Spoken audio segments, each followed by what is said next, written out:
We'll call it the ultimate test for a GET high school graduate. He spent much of his senior year in the school's tech ed department building from scratch a machine that will be used for years to come. News 19's Danny Smith and photographer Mark Bronson introduce us to this eager engineer. I spent many hours at school working on this. Hours both inside and outside of the classroom, spent working on a special project.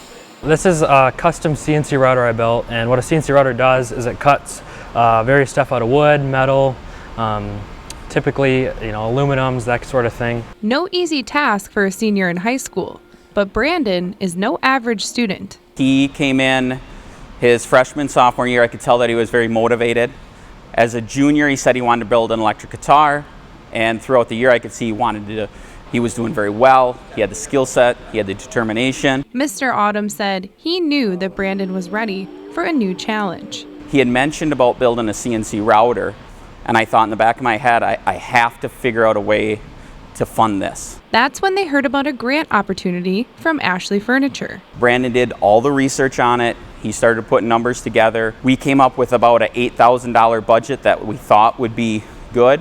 We sent it in, and then we just hoped. GET's grant application was one of the best that we've seen.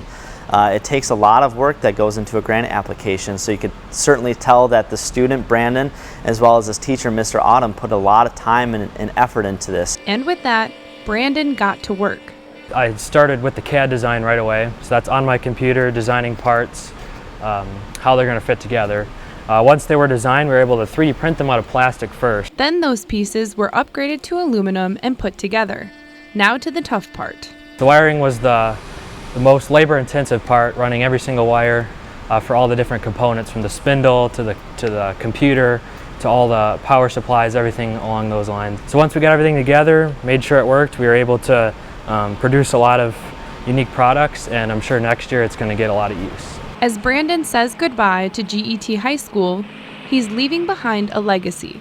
So one of the biggest pieces that I think blew my mind away is Brandon's ability to release this project. The students who are going to get to use this thing are the underclassmen that are coming up through, and he's been such an amazing mentor for these students. Brandon says this is the least he can do for those that helped him along the way. I wouldn't be here right now if it wasn't for my teachers that supported me along the way and found help when I needed it, and just were really there for me when I needed it. Reporting in Galesville, Danny Smith, News 19.